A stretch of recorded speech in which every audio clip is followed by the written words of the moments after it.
Welcome to the Ed Ideas podcast. Today I am joined by entrepreneur founder Melilizwe. How are you doing? Doing well, man. Thanks for having me on the podcast. Super excited for this conversation. Yeah, and thank you for your time and thank you for joining us. I think we earlier talked about, the VC space. We've had different talks of success for women and also for people who are trying to emerge and go into the space. For instance, I grew up in the township, and as we all know, in the township, everybody's selling something, but it doesn't necessarily mean that they went out of their way of I'm identifying a problem. I'm going to, go out there and test and validate my hypotheses. I'm going to build a compelling solution or product out of it. And then I'm going to take it to the market and incorporate. So I think entrepreneurs are mainly people that have the ability to say, look, right now, I have this amount of resources available to me, and I'm trying to get to this point, and I want to be enterprising in getting into the market. So the person that you see in the food stores that are selling, vegetables and fruits and everything, those are entrepreneurs. Those are the lifeblood of the economy, in my opinion. And the founder is more like they go through this very curated process to get to a point whereby they incorporate a venture, which then they can take into the market and hopefully raise capital and grow it. And hopefully at some point, either they IPO or they exit or they go through some form of M&A, merger and acquisitions and such. What are the common challenges that you've experienced in your relationship with other founders? There's probably a whole lot of documentation behind this where there's always these surveys that go around. And I know that also with the different entrepreneurial programs and accelerator programs that we've worked with. And obviously the number one will always be access to funding. Next to that is also the timing. So when do you actually bring your product or service into the market? Thirdly to that, really building the correct team to actually really execute what the vision or the product is for the actual venture itself. And then, of course, there's the access to markets. How do I go from, taking a product that's developed in South Africa and take it to Germany, or I'm in the States, I want to bring something into Africa and Nigeria. With that comes the established networks within that market itself, not coming in also from this, I know better, but really taking the ability to say, I want to learn about that market. If I may maybe use a particular case study where I felt like it really went well, is the case with Bolt, right? The e-hailing companies, because they were competing with Uber, and Uber was just this monstrous startup that was largely backed by, all the big names in Silicon Valley and in and around the world. And here comes this small startup coming out of Europe, out of a small, not the biggest town or the most well-known towns in terms of the startup culture itself. It had some traction as a town itself, Tallinn. And they essentially said, we're not going to, fight Uber in America, but we're going to make sure that we fight them in a different market, which they don't know much. Because when Uber came into the African market, they essentially thought that things would work as the same way that they worked in America. So people would be paying with credit card, such and such. And lo and behold, when they got into the market, they soon realized that there's a whole lot of people that are unbanked, right?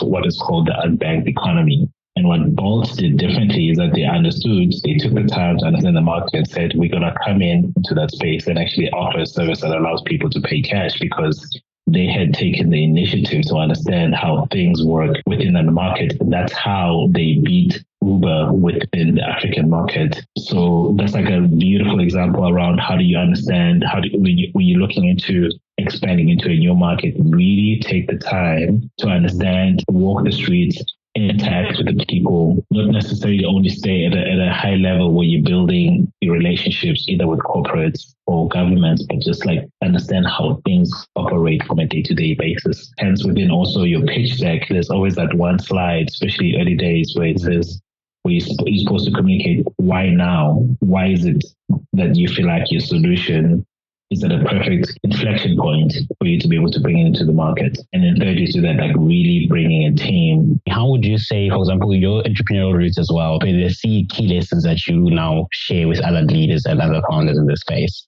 I'd say if I have to really take it back to where my entrepreneurial journey really began and how it evolved. And the reason why I became an entrepreneur was primarily because I wanted to be financially independent from my mother, who basically raised my brother and I on our own. One of my first entrepreneurial ventures, I guess, was I sold candy that was not legal at the school, just like sort of like off the books kind of situation. So back in the days, there used to be this notorious candy called the push pop. So it was like a candy where you could put your finger into it, and it was banned at schools because it was so distractive in the lessons, because kids would just like eat this push pop, and it was banned at the tuck shop. So I would buy them outside of the school because kids wanted them. It was a craze back in the late 90s. And I would sell them. So that was like my first entrepreneurial experience where I was like, oh, you could buy something. So I saw an opportunity. I was like, oh, kids will want to eat this anyways. And the lesson there was just like having the ability to identify, an opportunity, because kids would still buy them, right? I kept on being entrepreneurial and being enterprising. So I started different businesses. Some of them worked, some of them didn't.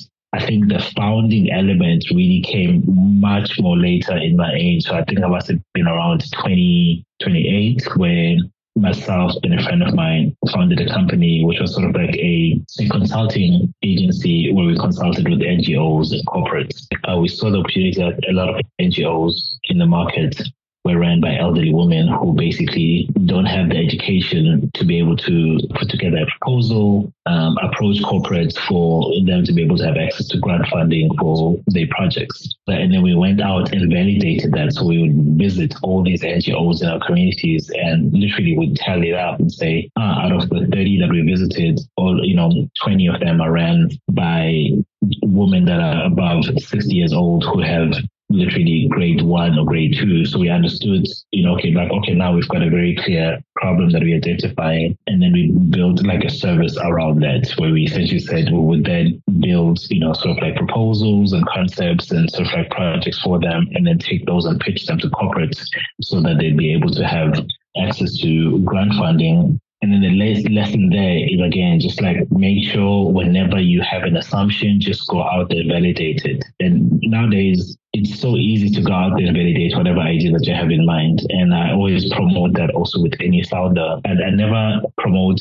starting with friends and family, because friends and family, they will always say, hey, it's a good idea because there's mutual love there. They want to support you as much as can, but really go out there and talk to strangers and try to validate if this is a problem. So that's like another big lesson, just like really get out of your comfort, leave your laptop. It's nice to put together a deck and beautiful slides and research and feel like you're being productive, but up until we actually meet with the people that you're hoping to like really either use your product or sell your product to, like the market will hit you very hard. So that's like another life lesson that I've learned from a point of like my entrepreneurial journey as to what have I learned. One, just if you have the ability to identify an opportunity, go for it.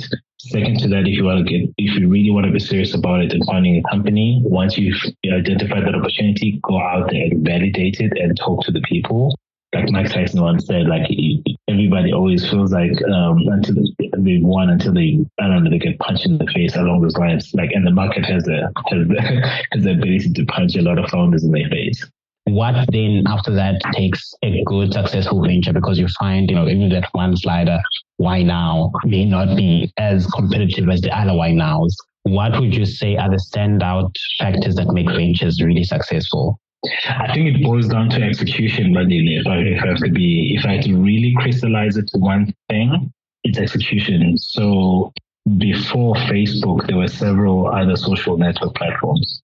What Facebook is today is just the maniacal execution that Zuckerberg had with his team, and just like really focusing on saying that our differentiator, we're going to get into the market and we're just going to like really take over, because we had MySpace, we had Friendster, and many other different platforms that were there before. But the difference with Facebook is just like these guys really were quite strategic and very maniacal in just like execution, just understanding our go-to-market strategy. We're going to first focus on like universities. From there, it just grew organically because they understood also they had this network effect. So just like execution, understanding, and then again, the execution comes with that point that I mentioned, like having a team that that can actually really work on it. So the next step for you to be able to have access to resources and funding, and that's why they got funding so quickly thereafter when they had a couple of, I think they raised their 500,000 round when they already had Harvard, I think maybe Stanford, And then that's when they had the traction, they had the data, and then they got their first, check signed. And then from there, they were basically unstoppable. If there's one thing that really, differentiates or gets you to the next level, is just like this ability to focus and this ability to prioritize and this ability to like really execute on your plans, because that'll be the differentiation. Because we could have the same idea, you and I, and people can say, okay, we're giving you 100 days to execute on this idea, and then we'll come back in 100 days and measure how far you've gone. If I'm slacking and you are on a daily basis, so we're very clear, like today, this is what I'm doing, this is how I'm measuring it, and this is where I want to be, and you just like really execute on that, we'll see it in 100 days, the difference. And then in 100 days, you either get the check for 50K or 100K, and I don't. And then I need to take another 100 days to make sure that I do that. So it's always just like execution. And I think also that it's just like learning from that whole Facebook and social network space. Sometimes also being first to market is not necessarily the greatest. As we said, there were other social network platforms before that, but then the third one came and just basically surpassed everybody. Basically came Twitter and other platforms, but Facebook was just, everybody still knows that Facebook is still the biggest social network platform in the world. And in my journey with the whole first to market, we were the first incubator accelerator program to be located in the townships when we founded Hubspace in 2012 in Cape Town. And it was great because a lot of people prior to that, when we started pitching the whole idea and the business and saying that in Cape Town, you could literally in 2011, 2010, after the World Cup, because all eyes were on Africa, specifically South Africa in that sense, there was an influx of like entrepreneurial and startups and hubs and incubators that were popping up. But you could literally close your eyes and throw a stone and you'd hit one within the central business district of Cape Town. But then within the wider, aspect of just like South Africa, Cape Town and so on, you would find there weren't any incubators or hubs at the time. With my then business partner, we just set out on that mission to say we're going to build the first incubator and entrepreneurial space in the second biggest township in South Africa, which was Khayelitsha. And a lot of people said, it wouldn't work. You're stretching yourselves a little bit. Then, you get a lot of, pushback from the ecosystem. But we went out there, raised the capital, set it up, built it, supported close to 50 founders, churned out about between 10 to 15, startups. And some of those startups are still like growing and doing very well till today. But then we had to shut down because we had scaled so quickly. We scaled in Khayelitsha, we scaled in Stellenbosch and Kayamandi, we scaled in Philippi because we just like need to prove that we can actually do this. And lo and behold, the rest of the market was moving a bit slower. As you know, in South Africa, that we have this concept called, enterprise development, where essentially the bigger companies need to support the smaller companies. And that was basically our business model, that we get enterprise development, funding to support the founders that are coming from the townships. Corporate South Africa was a bit too slow to catch on that you can actually put and invest money into entrepreneurs that are coming from the townships. Long to short, 2015, we closed down. And I kid you not, a year later, one of the oldest and biggest and well-funded incubators that was based in Woodstock opened up their first branch in Khayelitsha. But of course, they had the support from the city of Cape Town. They had the support from, several, corporates from South Africa because they'd been around way longer. So it was easy for them to take a bit of money from their budget and do this thing because now we had validated for them that this is something that can work in the township. So it's also not always great to be first into market, but what we wanted to showcase is that these kind of models can exist in these kind of spaces. So in that sense, we achieved what we set out to achieve.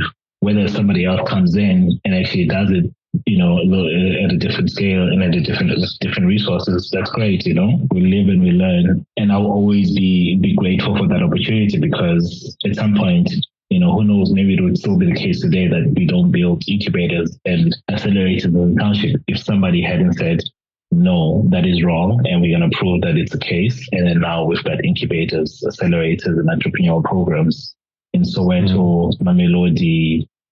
Literally, when we closed down and I relocated to Switzerland to study, I would still get emails from people who would hear about Hubspace, either from the interviews that we did online or just through some publications that we had been covered on, which was great because then it became this domino effect where it's like, now it's possible. Now we can dream. Now we can build such spaces in the townships. And it doesn't have to be only at the waterfront or... And just touching on the township economy, I know it's quite big. How do we overcome the challenges that a lot of, for example, founders that are in the township economy face? That's a really good question, man.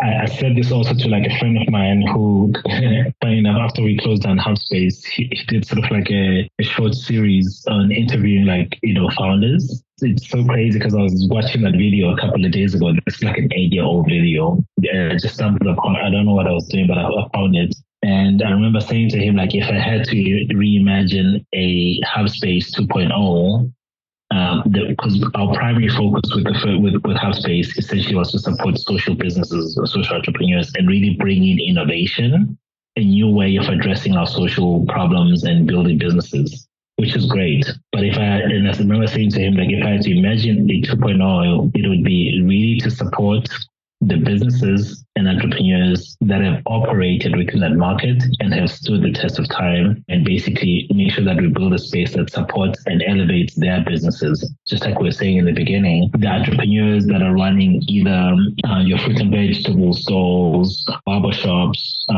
running, internet cafes, running, all these different, businesses that have stood the test of time in the townships, whether it be also bars and restaurants and the moms that run their small kitchen where they essentially selling food to the taxi driver economy. It's one of the most lucrative businesses in South Africa. It literally, they transport 15 million people on a weekly basis, literally the backbone of the economy. So to your question as to how does one support entrepreneurs within those markets, I think one is just access to resources, which is what we were doing with Hubspace. It's it makes such a difference when you can say that I have an address for my business.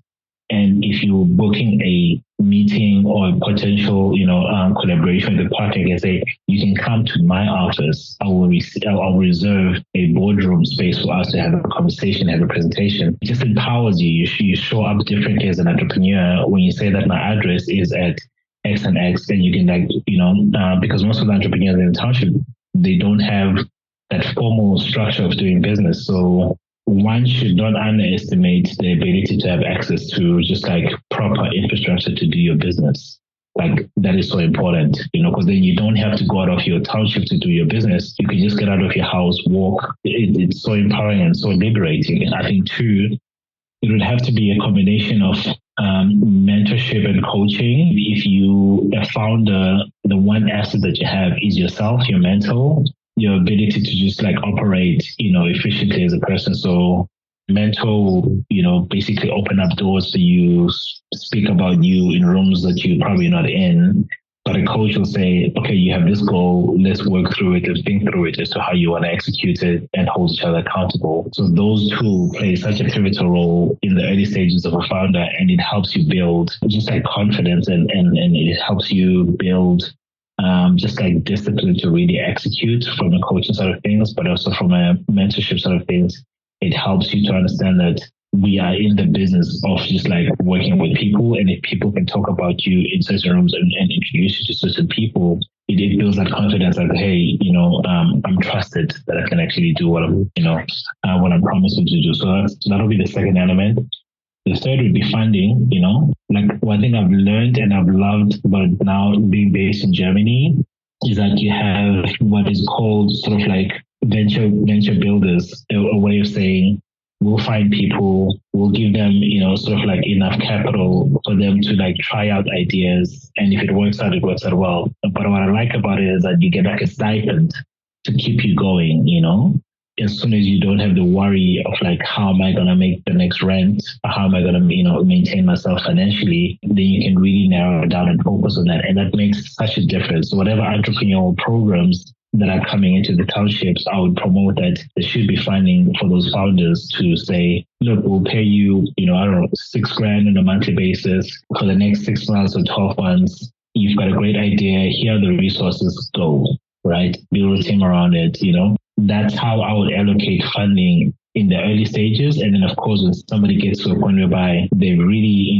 built a compelling venture case, and then, of course, now you want to help them incorporate, you want to help them, scale from being either at a pre-idea or the pre-seed for them to get into the seed phase. So I'd say funding definitely would have to play a key role especially in the early pre-idea, you validate it. One of the conversations I've been having with some of the people who have also started like their own ventures, the protection fee, for example, that some structural issues that are eminent in our economy are most affecting people in the township economy more, be able to access the neighborhood or to access a certain market or a region. How costly would you say, the structural setup in supporting the founders in this sense, and who is tasked in addressing that structural environment in a way? It's fundamental. It's very important. When we were building Hubspace, I remember one of the things that we did, or we had to do essentially, was to go to Kailicha and meet with the development forum. And I always describe it as sort of like this Godfather-like scene, essentially, where you go into this boardroom. Obviously, it's all male people, sadly enough. And you essentially go there and let these people know that, hey, I'm looking to build this in the community. Can I get your blessings, basically? And then, you basically say, hey, these are the benefits, this is how it works. And I remember going in there with my then business partner, Peter, and Peter's a white guy, white South African and a black guy. And I said, I can remember before we walked in, he was like, Melly, I'm going to shut the F up. I'm not going to say anything. This is your time to basically, shine, right? And I'm a young guy, as you know, in our culture, as a young man, and you're speaking to the elderly, there's a certain posture that you hold, right? So I had to really be very strategic in not being too submissive, but at the same time also having a little bit of like authority, like, hey, this is really not about you here in the room, but it's about the community at large. I understand that you guys are the gatekeepers, you're the development forum, of course I'm here to get your support and blessings, but let's not forget that we're not doing it because for all of us here on this table to benefit from it. We're doing it for the entrepreneurs that are out there. And I think also in certain, I know that also in the communities that I grew up in I've heard about this whole protection fee situation. And years ago, we tried to build Internon Development Forum back in the days with my mom, aunt, and other, prominent business people. That worked. Now it backfires because now there's these structures these informal structures that are in place. And people are asking people for protection money. But if there was such a structure, that structure would govern that and make sure that doesn't happen in the community. So I think you're definitely raising a very key point as to if we don't have formal structures that are set up, then we'll have informal structures that will set themselves up and basically, either corrupt that whole economy itself, which is what's happening with this whole thing. And it's a sad case. And I don't think there's a sort of one solution for it all to solve it. I think it's a whole systemic approach that needs to be, taken. I think government needs to come into play, community leaders need to come into play, civil society needs to come into play and sit down and say, how do we address this whole topic? Because nobody wants to be extorted for a certain amount of money. And you're just running a small, business where you're barely just making it, And to know that the entrepreneurs in that community are stifled due to just informal structures that are in place. The government should see that we're going to be losing money because people are going to be afraid to open up businesses because who wants to be threatened and extorted, put their lives at stake. And then that means that there's less businesses that have been grown, then that means there's less money going into the GDP, bucket. And so it needs to be addressed systemically and really, really made a priority. We are in an era of crisis now. Everything is just emerging into a melting pot of different difficulties, in monetary, economic, climate change. And also we are probably going into or living in a founder crisis where, a lot of founders struggle to have or access funding to be able to expand, to be able to do the things they need to do. How do we tackle these challenges as other founders or as people within the ecosystem?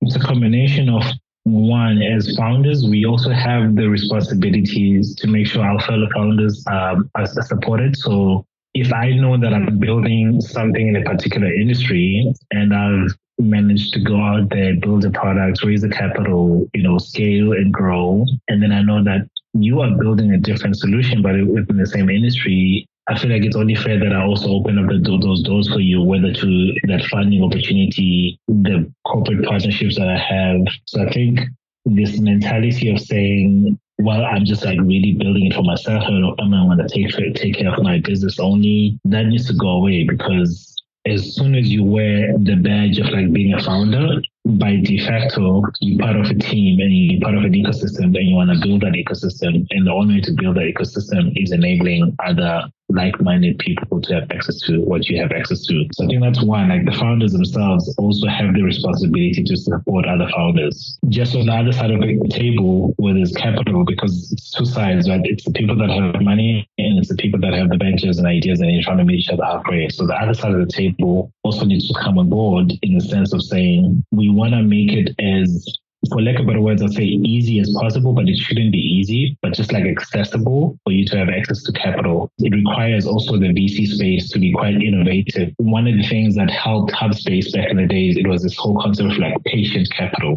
We're not going to have the typical around that, VC funded 7 to 10 year exit or, M&A or IPO kind of process, but it'll be a little bit longer than that. So we're looking at 30 to 40 years, like really patient capital, because we're trying to build, businesses that will essentially form industries. So I think also from the other side of the table, there needs to be much more agile and much more innovative financial instruments that are put into place to support founders. It's a dance between the two. You had touched on mindset, right? So being a key important thing of self-preservation in this space. What motivates you and what preserves you in this space? The 3 reasons why I'm a founder. So the first one is just, so I have 2 kids. I would be a hypocrite if I didn't pursue my own dreams and tell them that they can pursue their own dreams. Because my dream is to build, businesses and support founders. So if I don't pursue that dream, I don't want to reach my end of life and be like, I could have, should have, would have. And then come back and tell, my kids that, you can pursue your dream, but hey, Dad, can you show us what dream did you pursue? And it's like, it's that personal element. It's really so linked to my kids and just like instilling that belief. Secondly, it's definitely for economical reasons. So I think from a mindset perspective, I learned this from one of the early employees from Facebook, who then exited and does the wrong thing, came from Sri Lanka, moved to Canada, worked at the McDonald's and put himself to education. And now he's a multi-billionaire and one of the most influential, VCs in Silicon Valley. And the mindset that he instilled in me, as soon as you have the ability to have capital, you can get into the right tables. And within those right tables and conversations, you can drive an agenda. One of my agendas is to bring in more people of color, within the tech entrepreneurial space. So from a mindset perspective, like for me, that is top of mind, to make sure that I'm making sure that I'm enabling this. The third one would be anything between the freedom to explore opportunities, because I'm like, from a mental perspective, I'm such a person that I don't think linear. I think I think more circular. I like to connect dots that are not necessarily, connecting one another. But overarches that whole point is having clear daily routines and practices. One of the things that keeps my mindset really sharp and focused is just like having a routine that really helps me from a mindset perspective. So I know I wake up and these are the things that are in place. And I once learned a while ago, within a routine, you can still have the ability to be creative. Because having a morning practice, like a simple thing as a morning practice that you do on a day-to-day basis, it just helps you it's like an anchoring thing. Part of my morning routine is like preparing lunch and breakfast for the family. Like I know that's a thing of mine. Like I wake up in the morning, go for a 30-minute run, come back, do like a 10-15-minute meditation. And then I do the breakfast, and then, I've started my day. Then the chaos can then start thereafter of like making sure the kids are going to school on time, emails and meetings and everything else. But as long as I have that anchoring thing that I do on a daily basis, whether it be going for a walk or going for a hike, it's just like really so good for preserving my mindset. And you bring up an important feature, which is quite time management. Mm-hmm. How do we manage our time better, and how do we find the right people to partner with to bring, for example, our founder dreams, our entrepreneurial dreams to life? That's a good one. I think time management will always be, at least for me, it'll always be a dance of like really having structures, but also having a little bit of flexibility around it. So as much as I plan my day the day before and I know, okay, this is how things look like for me, but I still leave like a little bit of room for like a little bit of spontaneity. And then how do you find partners that sort of like complement that? The partner that I have now is my wife, right? So on a weekly basis, Sunday evening, we sit down, literally say, okay, cool, this is how you, because our schedules, as much as she works a 9 to 5, volatile, right? It can be different from day to day, just picking up the kids and everything. So having that alignment with her and taking the time every Sunday evening to just plan out. Some Sundays we don't. We just like, hey, we're just too tired. But we just try to plan the week as much, as efficient as possible. For instance, on Tuesdays, we have what we call admin nights. Managing your time is so key. And it's something that at least I wasn't taught. I had to learn in my later stages. So what helped you with that learning? Like what helped you? I think what helped me, my wife, because she comes from Germany, and Germans are just known to be very frugal with their time and planning. I went through 3 years of this really profound education system in Switzerland that really taught me how to restructure my habits and my beliefs that I've built up for so many years. One of the beliefs that I had was time comes and goes. You gotta be fluid around it. Lo and behold, that is not the case. It can be the case up until a certain age in your life where you're just hey, I'm a little bit careless. And every day we'll have morning practice, we'd have our classes, we'd have lunch, we'd have our classes, and then we'd have afternoon practice where we essentially just an afternoon checkout. How do you do? So it doesn't help that it was in Switzerland where Swiss people are just also pedantic around the time, right? In time management.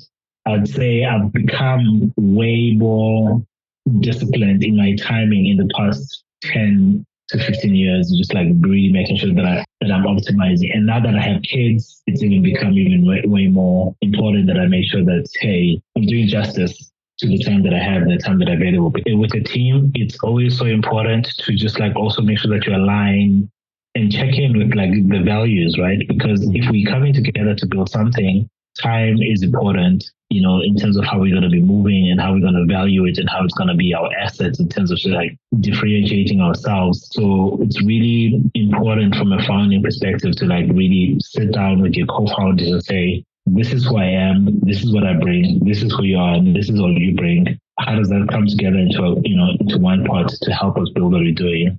This kind of conversation, I think one needs to have them rather early rather than later. It's gonna come back to just how does it impact you on a day-to-day basis? If you say, hey, we need to deliver on this proposal, on this pitch, and somebody says, well, I don't deem it that important because of A, B, and C, because they operate from a different value system and you operate from a different value system. Some people are, procrastinators, and some people are just let's get it out of the way and eat the frog and get moving. So it's really aligning on those kind of things. And I don't think there's a clear formula around it. It's just it's a dance between two people that you have to figure out. Yeah, and you touched on the representational element of it, right?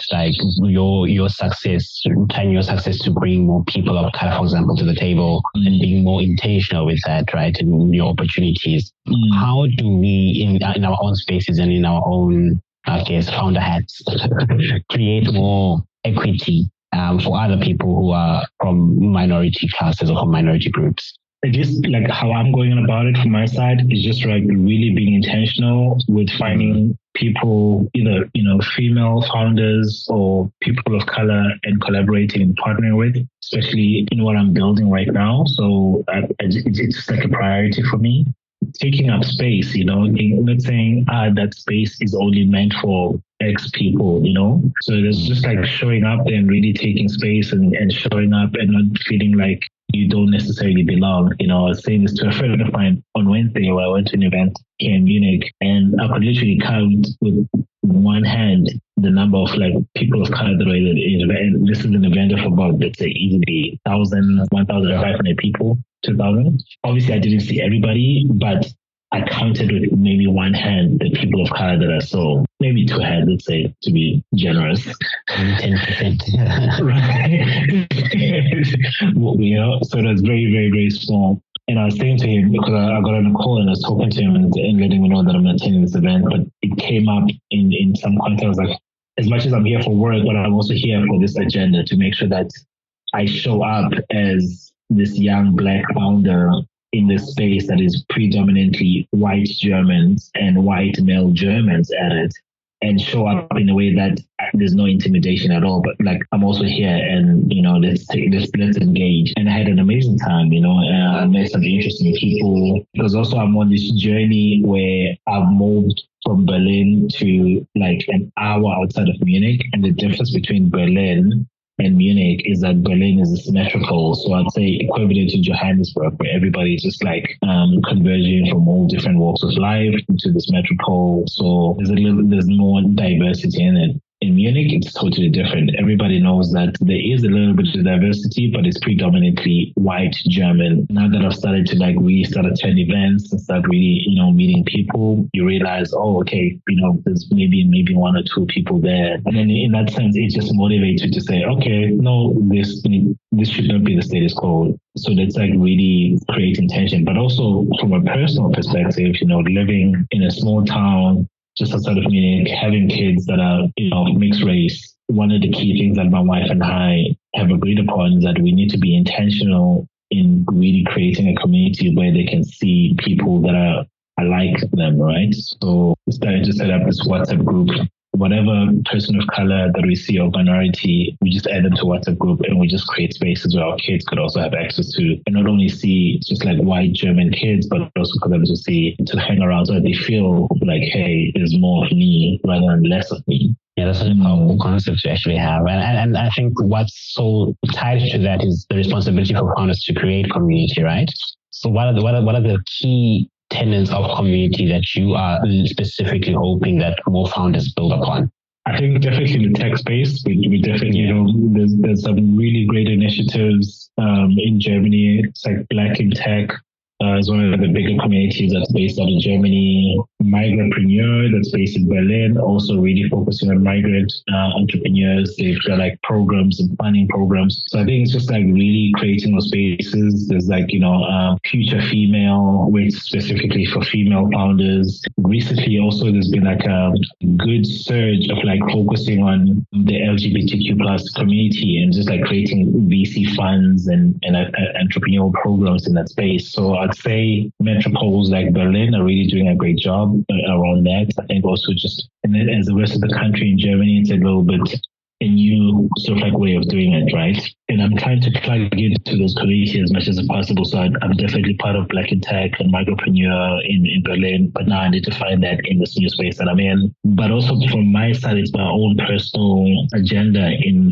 the long run to like really build such communities, specifically back home in South Africa, but also throughout Africa. Started with Hubspace and did that. And then I've kind of like paused it from a point of like really building it, but like building it more from what I need personally. So I do have friends that are coming on from these different backgrounds and communities, but then at some point I'll pick it up as like as a very clear agenda to like really pursue by being active around it. So for now, it's just still mainly from me plugging into existing communities rather than me creating, communities of that nature. But at least from a personal side of things, with the kids, that I'm doing intentionally because we live in a small town, we need to make that happen. But generally, from a professional perspective, I'm okay for now plugging into existing ones and just bringing myself into those spaces and making sure that I also give instead of just like getting. Just hang on to the last piece of the puzzle, innovation and AI. AI has disrupted quite a lot.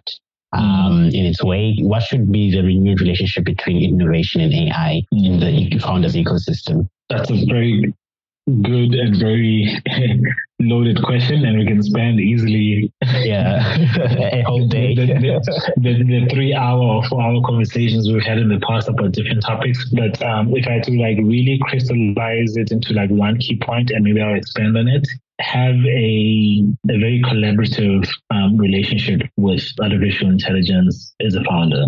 And I think also just like not even only as a founder, but just like as anybody that is meaning to be resourceful, whether it be in your work, as a full-time employee, or as somebody who's a freelancer, or whatever it may be. I'd see it more as having like a collaborative relationship with artificial intelligence, because you have your own intelligence, and now you have the opportunity to access artificial intelligence, and you can just put those together to solve either certain tasks, build projects, build businesses, and build solutions out of that. So I don't think it's a wave that's going to go away anytime soon. It's here to stay. The genie's out of the bottle, and we just gotta utilize it to the best of our ability. I don't necessarily have this fear-driven approach to it. It's like, hey, it's gonna take away certain jobs. Right now, it's still so far away from that being the case. As much as also the hype has been there since 2021, with ChatGPT launching in November up until mid this year. Companies, because obviously we know the big company that is really supporting this whole thing is NVIDIA, right? Like companies have spent collectively like $750 billion just to buy these chips from NVIDIA. So this one company is like really building it during a gold rush. They're supplying spades, right? So it's great. They're really winning in that sense.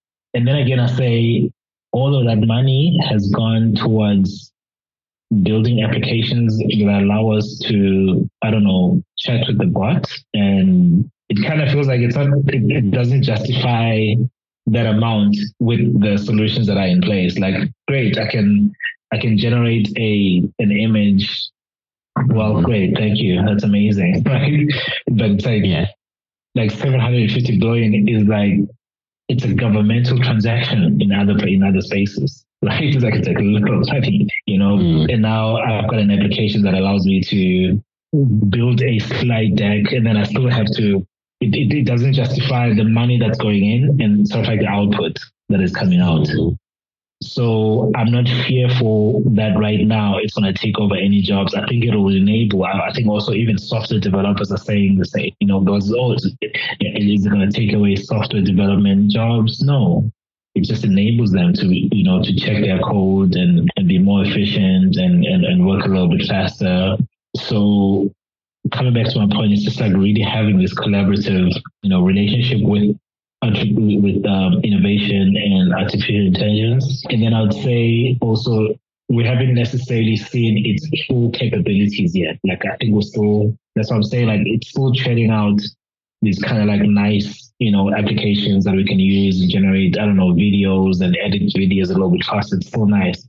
I think the next round where we really see specific use cases for it in specific industries, whether it be in the medicine, in the educational space, in law, in science, and that's where it's going to get more exciting. For now, we're just still building applications that allow us to just generate amazing imagery, and that's fine, that's great, but it doesn't justify the amount of spend that has gone into it. And that's just like my hot take on that, And you really touched on like the innovation gap in a way in terms of AI. What are the new solutions in relation to the space that you are now excited about that you find are innovative? Within innovation or artificial intelligence? Within the whole category of the founder ecosystem, I mean, who are using perhaps AI or innovative techniques in their offering? Yeah, that's that I'm excited about. That's a good one. That's a really, really good one. I think I'll come from it more from a meta level, like from an industry perspective, where I see a lot of great potential around it. So I think in the commerce space, like the e-commerce space, I think there's going to be like quite exciting opportunities there for like really, leveraging large language models, because there's so much data within the e-commerce space thanks to the likes of your Amazons. And in fact, Amazon, they're going to be in such a great position in the next 10 to 20 years if they really play their cards right. I think definitely in the health space, because again, health is driven by data, so there's large data that are in hospitals, clinics. So I think there's going to be like quite a lot of exciting opportunities within that space. I was talking to a founder at this event that I was in, and they basically building a solution that allows to sterilize tubes, because most of the infection that happens in hospitals for people which then sort of like feeds into the whole antibiotics industry, which is a huge industry. the tubes that are currently in place are just like infected, and these guys are using lighting to basically disinfect these tubes so that we cut down on bacteria, and then that sort of like impacts the distribution of like antibiotics. And I was just saying, them tackling that whole monstrous opportunity on its own, just because every time you go to the hospital, people just like, oh, we'll give you antibiotics. If you're in the hospital and you happen to be infected, we'll give you antibiotics. So if they're to solve that, it's such a dent on the pharma space, which then would be the next space that I feel like, is tied into the whole health space as to where there's like a whole lot of opportunity to like really, tailor make medication specifically for Bandile and tailor make medication specifically for Melilizwe. A lot of people talk about law, but I still think law will be governed by human beings for a very long time. And I hope that's the case. But I don't trust that we put our governing systems towards a piece of technology, whatever it may be. I don't think that it's borderline dangerous in my opinion. I think in travel and just like, logistics, IoT, robotics, being complemented with AI, there's going to be amazing things happening there, whether it be in the agricultural space. How do we make sure that the farmers are much more supported in terms of just like yielding better crop, optimizing on the little bit of land that they have? So I think in that space, that combination of like IoT, robotics, and AI, software has had its run since like the 90s up until now. And now I think hardware is going to have its run for a while. Right now, Tesla is building their robots and they look incredibly amazing. And they're going to cost like what, $30,000, dollars. And out of the 1% people that have that money, or the billionaires that are out there, the millionaires, you're going to see this in real life in the next, let's say, 2 to 3 years, where people are just like have this robots in their house that just does everything around just like household. And I think just to wrap it up, because I see like our time is coming close to the end. What would have been the highlights or the key takeaways from this conversation for you? Maybe I'd throw that your way and then I'll. Okay, yeah. I think for me, I've read quite a lot about the resilience required to be a founder or to be a successful founder. Not just creating room for other people to have space in what you're creating or the solutions that you provide, but also bringing community with you. There's certain structural issues that I think every founder will struggle with. There's always structural shocks that come in. But what I've realized from this conversation is that, the preparedness of who you bring into the table matters. The allies that you have who's able to speak on your behalf, be your mentor, your coach, that is also critically and equally important. But I think for me, looking back at like my journey as well, it's always the rinse and repeat process is always understated. Because people think, oh, okay, you create a solution overnight. And I love the fact that you always said, don't rely on your own desktop research. Go to people, validate that hypothesis, refine that hypothesis. And that search cost, is always something that people always look over and like, okay, cool, I'm just going to take 5 people. And whereas you're refining this and you're building this and you're scaling this. So I think that for me was quite helpful, looking at what you're also doing for your children, being an example of them pursuing their dreams, make it more relational, make it more tangible for them is something that I think is quite inspiring. And it's something that I think when they're starting their own ventures, what is the resilience of their brand? What is the aftermath of their brand in a way, or their brand affinity? So I think for me that I've learned quite a lot from this. Well, it seems like a very short time, but it was quite a meaningful conversation. So yeah, thank you so much for that. And I'm sure if or not you have like take home messages that you feel are really drive home messages for us. No, thank you. I think what I've learned that you're a great moderator and a great person to articulate really profound questions. What I'd hope anybody takes away from this, especially from a founder perspective, is that one, if you're going to found something, like really don't sit in front of your computer, like really go out there, meet the market as early as possible and talk to your customers until you exit your company, because you will always be reiterating. So it's not only a phase that you do once and then you finish. It's always recurring. You're always doing it. So just build that mindset and that habit. Tied to that, having your own mindset as a founder. So like having rigid, morning practices that take care of yourself, your mentality, having a very clear why as to what you're doing, why you're doing what you're doing. That's very important. So definitely emphasize on that. Thirdly, do your part to build the community, whatever community that you're building, do your part, find your role, find your unique, selling point that you bring into the community, and just like really amplify that so that it amplifies the community that you're building into. The future that we have in terms of just like building is already here and existing, and we shouldn't think about it that it's still coming. Like, let's take what we have right now and understand, and like, so it drives the narrative of the future. So like with the whole topic of AI, we already know that it's here. So like, let's utilize it so that they actually create the future that we wanted to create, instead of it being this thing that we think that it's going to create a future that we're going to live. That's one thing I'll definitely, emphasize on, just like looking into the future if I had a crystal ball. Yeah, no, thank you so much. And entrepreneur, founder, and VC trailblazer, Melilizwe Gqobo, thank you so much for your time, and thank you so much for having a chat with us how to found a space in the ecosystem as a whole. For those who are listening for the first time, thank you for picking up this podcast, and please stay tuned for more exciting conversations that are to follow. Thank you. Thank you very much. It was great. Love it.